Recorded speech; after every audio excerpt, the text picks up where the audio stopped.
Okay, so I've had this question for a long time, and then a friend of mine asked the same question. So, okay, there's like unity consciousness, right? Like there's like what we're tapping into in the bubble is basically like the everything. Mm-hmm. It's like the vat of knowledge that's out there. And yet, people's, like, think about mediums, people's relatives come to visit, like from the other side Mm-hmm. after they've passed. And then when you die, like your soul becomes like part of the universal consciousness. And then like it can just pop in whenever it wants. Like, how does this all work? Have I made Mm. this enough of a Mm-hmm. question for them? Yeah. Okay. Yeah, because they're showing me a picture and reminding me that I had this conversation with someone at the gym once, randomly. Obviously. And I cannot remember like how our conversation started to end up in this, but what they're showing is that unity consciousness, as you described it, a good visual is a quilt, the actual quilt. It is a thing. Unity consciousness, the quilt, is one thing. But within the quilt, just like within unity consciousness, is a square or a soul that is part of the quilt, yet distinct. Yeah, this is so much better than the water analogy. Because whenever they're like, it's like the ocean, but like you're a drop in the ocean. I'm like, hi. When the drop is in the ocean, it's just the like the ocean is not separate. Like it just went away. Like, what are you Yeah, you're talking right. about? I've always hated that Me analogy. too. I forgot. I didn't even think about that analogy, but I hate it as well because I'm just like I can't separate a drop. I can never separate a drop From the water, like it's all because now one thing of water. This is even one within the water. drop are like I don't know how many Other drops. There's more drops exactly. in the drop. How many drops are Exactly. there? Come Precisely. So on. thanks for giving Okay. us the quilt. So yeah, so there's just like if you think of a quilt and then imagine every square that makes up the quilt as its own distinct something, distinct soul, distinct Akashic record collection set, distinct time, place. Like it can be like multiple distinctions because they're like because it's also a part of the quantum. So like the They're basically like, your quilt, brains are not going to understand this, but we'll yeah, try to they're just explain it. like the quilt is not one dimensional in the sense of what you just asked. The quilt is multi-dimensional also. So you Mm-hmm. see it face value, but if you were to turn it sideways, it just Keeps keeps going. extending on forever. There is no end. So when they say, wait, when you just went through that list, you were like soul, Akashic record, like, are they just using different words for the same thing? Time and place. What do they mean? No, no, what they're saying is what comes through is based on the intention of what you're asking for. So if Like a you're, filing cabinet, kind yeah, of. if you're asking to communicate with someone who's passed, like a medium would, then you are going to that particular square on the quilt and saying, I want to talk to my Aunt Pat. And that consciousness of Aunt Pat exists for all eternity. Right? She's a square on the quilt. Okay. And then her consciousness, well, because there's no such thing as time, because I'm answering my own question, but like her consciousness, you could theoretically, let's say she's born, let's say you're her mom, and she's born and she's 6 months old. Theoretically, you could talk to her at 80 when she was born. Wait, give Like, me that example again. Are we still talking about Aunt Pat? yeah. We're talking about Aunt Pat. She's a baby, and her mom wants to like talk to Aunt Pat when she's 80. Oh, like future? Yeah, because like if like I was gonna say like Yes. you know what I'm saying? Like Yes. the whole life is already lived at any given moment in time. Right. Yes. Yes. So they're saying in this case, first of all, you are qualifying Aunt Pat's consciousness by saying, I want to talk to Aunt Pat. So in relation to me, that like puts a box around that consciousness. I want to Mm-hmm. talk to this soul when that soul was incarnated as Aunt As Pat Aunt Pat, right? in relation to me. So Right. it's not if you know anything about quantum theory and the multiverse, it's not Aunt Pat who made a different decision about who she was going to marry at age 25 and therefore was never a part of my life. It's not that version of Aunt Pat. Because It's she a moved to version. Paris and you never talked to her. Exactly. It's a version of Aunt Pat that was in my life that I Yeah. know. So Oh it's my like God.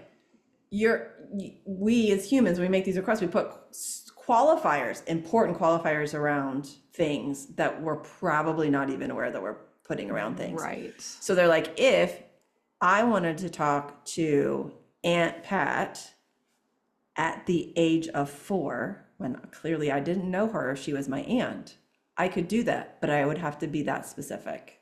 Right. Okay, so then now this is another question that this person had. It's like, so we can say, hey, I want to talk to my grandmother, which, whatever, you have to be specific on which grandmother. Or like people are like, oh, my grandparents always show up in their little like cardinals and they fly outside the window. Okay, that's kind of a different thing. But, or it's like, I was talking with my friend about something that happened and it was like the people that we knew were like, oh, this thing happened, like this thing fell off the wall and we knew it was a message. So like, I think my friend wanted to know, is this like the soul able to come in and say, hey, I'm going to go visit these people that I know, the soul that's of the dead person is going to come and visit these people that I know because I need to send them a message. Yes. Because they're like, the cardinals were a sign. The cardinals aren't actually your grandparents. It's like Yeah, they're a sign. The The thing falling off the consciousness wall is a sign. right? The consciousness of the grandparents is like, send in the cardinals because we want, we want so and so to know that we're thinking about her, that we're present, or like activates the cardinals or whatever. So yes, they can communicate through signs, but we also have to be able to translate the signs.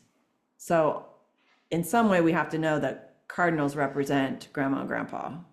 Yeah, So and like that connection has to be made at some point. right. And so I think like this thing where it's like the thing fell off the wall, it was at a very important time for a very specific message of like there was jewelry that was going to be divvied up amongst the siblings. And the mother had passed and she was very into her jewelry. And it's like the little ring jar fell off of one of the siblings, the wall. It was like tacked to the wall and it fell off and broke. It didn't break, but it just fell off that day. And they took it as like, oh, she's trying to say like, don't get into a big fight about this. It's just jewelry. Right. So it's like, at what, like, why do they get involved? I guess would be my question. Like energies on the other side. Yeah. Is it like got to be some kind of subtle request we're making by accident? Or do we have to request it? Or do they just like, I need to step in right here? That's a good question. So what they're saying is it's a little bit of all of those things. It's situational. In the example that you gave with the jewelry box that fell off of the wall, or the ring box or whatever it was that fell off the wall, their takeaway was like, don't fight about this. It's not that big of a deal. So that was like, feels like if it was a mom, I can't remember what she said, like she was a people pleaser also herself, didn't, and also wanted harmony in the family. So she's just like that's her just reminding the daughters, like, this is not that big of a deal. Let's keep harmony. Let's keep the peace. Like, just figure it out. In other cases, that's entity, soul, spirit, consciousness might have had a very specific way that it wanted things done for a specific reason. Like in this case, it needs to and somehow be important enough to impact those souls that are still here going forward. They're oh my God, this is getting to be a lot. Because they're like, once somebody crosses over, they see the bigger picture and they're able to decipher through like what really matters and what doesn't on a level that we as humans probably can't really see. So when signs are sent, it's because in some way it could impact our experience, like our soul's experience in this life. So like the mom saying this jewelry is not that big of a deal. I don't care. There's a potential the daughters might have fought over it because they're trying to do what they think their mother wanted them to do. Like, mom wanted me to have that. It was important for mom for me to have that or whatever. And mom's just saying, no, don't care. Jewelry doesn't matter. I can't take it with me. I left Right. it The behind. human might have cared when she was alive, but now Yeah. I've learned better and I don't care. Exactly. Right. But there are things where, like, we'll just give you another example. Like the deed of a house going to a particular heir might be important because that soul that was being awarded the deed needs to be in that house. And so signs may be sent of this is important, like this is what we need you to do. And they're like, we know it's so hard because it's all open to interpretation, but the interpretation, usually the gut instinct is correct in the interpretation. Or opening the space, like just getting quiet and opening the space of, okay, so what are you trying to tell me? And feeling, like trying to feel the communication in the body is really important. Like if you're hearing it in your, they're just like, how do we want to say this? Because some people just hear things because they're clairaudient. If it feels like the mind's creating it, that's the problem. If it feels like it's spontaneously producing, feeling, seeing something, hearing something, knowing something, that is the answer. Right. Right. Because you're not really going to spontaneously produce a feeling in your body. It's really the thoughts.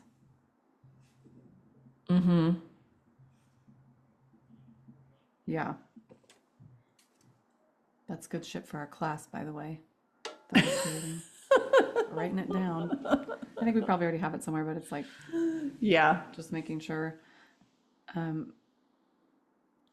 just like, they're communicating with specific,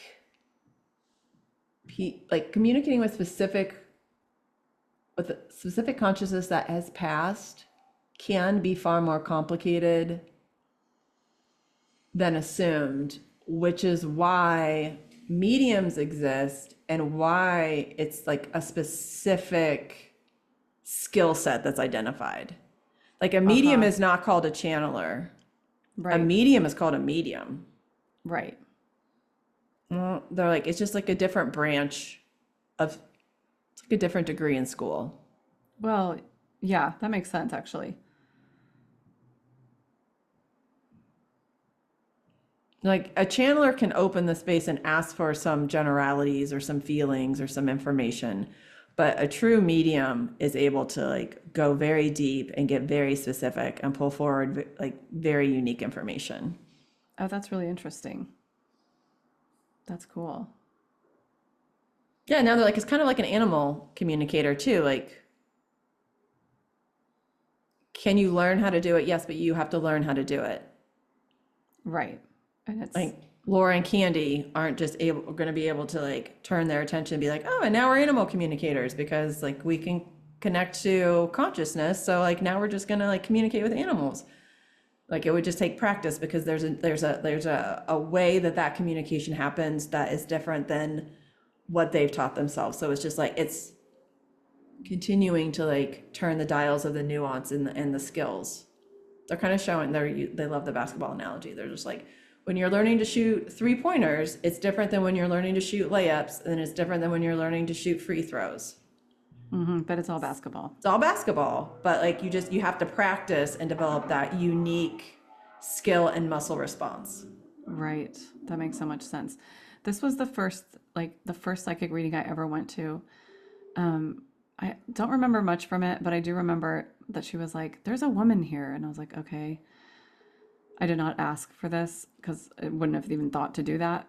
And she's like, well, she's standing up really tall and she keeps showing me that her neck is really stretched high and she's tall. And I'm like, what in the level fuck are you talking about? I have no idea what she was talking about.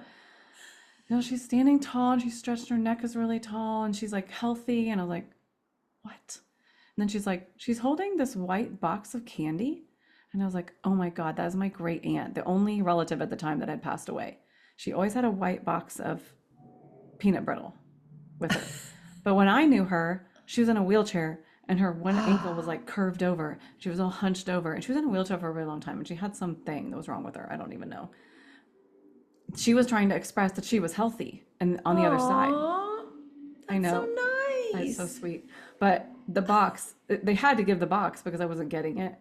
Yeah. But I don't even know what she said. I don't know what the message was, but it was like, it was such a holy shit moment for me because I hadn't, that was like the first moment of my foray into all of this stuff. I was just like, how the fuck did she know about that? This was before there was an internet. I mean, not that you could even look that up on the internet, but like that was before, there's no way. Now people are like, well, they could probably like research it and find it on the internet. And I'm like, oh, okay. But my aunt would buy peanut brittle. A great Yeah, aunt. I right. don't think so. That's Right. not on the internet. Never has. No. Like, come on, calm down. But so I'm curious, like something like that, where you go to a reading and you're not asking. Wouldn't have never occurred to me to ask about it, about her. Right. I mean, she's also though the great aunt that she used to be like, when hospital gift shops were like the place to buy gifts. Oh, yeah. Okay. So she was a buyer for the hospital gift shop. Oh, fun. And then she would go travel everywhere and like get to buy shit in different countries. What? She had this tiny apartment and it wasn't, there was a lot of stuff in it, but it wasn't like hoarding stuff. It was just all very nicely displayed, like it was its own hospital gift shop. And I just looked at this plate and I was like, I love that plate. And she just gave it to me. And then I must have put it away for what was probably a decade. And then I got it back out and I was like, oh my God. Or maybe my mom even had it stored because I was a kid when she gave it to me. And so, like, what are you doing with the plate as a kid? I don't know what happened to it. Anyway, finally, we get it back out. And my mom's like, oh, didn't Aunt Lish give you this? And I'm like, yeah. And I look at it. I was like, oh my God, it is the zodiac signs on a plate. So Yes. that wasn't my question, but I just thought that was crazy. But what I was asking is like when you're in a reading like that, and I don't think the person I went to was necessarily a medium. So like you said, they wouldn't have the skill set to go deep, but what do they just show up like that when you're not asking for anything? You said, why do they? Yeah. The door was open. So that channeler, we'll just call him a channeler. She was open and receptive to whatever messages needed to come forward. And your great aunt saw that as an opportunity to bring forward the I'm healthy message, but also it was like an opportunity to spark connecting the dots of like where your interests were going to go. And they're also showing like at the time it probably didn't activate, but it had the potential to activate how important travel would be for you, how important independence would be for you, how important health is for she you. never got married and had kids. Yeah. Yeah, and you probably look at her and thought, wow, her life was amazing. Yeah. And so it's just like also that like there are lots of ways to live. You don't have to be married with 3.5 kids and a picket fence. Right. That is really cool. Yeah. Interesting. Okay. They're kind of showing her as an archetype because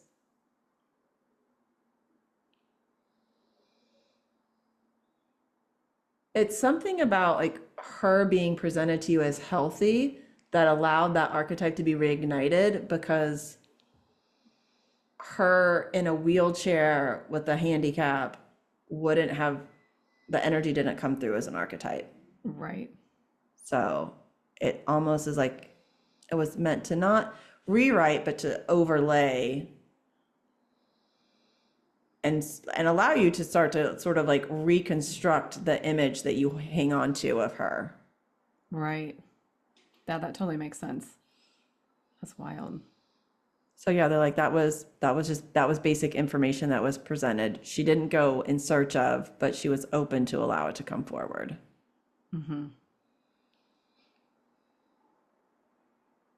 And with that note, we're going to become mediums. Just kidding. No, I do not want to be a medium. I do not want to be a medium. No, let's make it clear. Spirits do not want to be a medium. Mm-mm.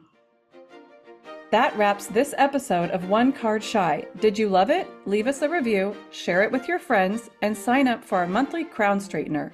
Bonus, you'll get our free Claim Your Crown guide when you subscribe. And be sure to find us on Instagram and check out our website. Both are rainworld.co.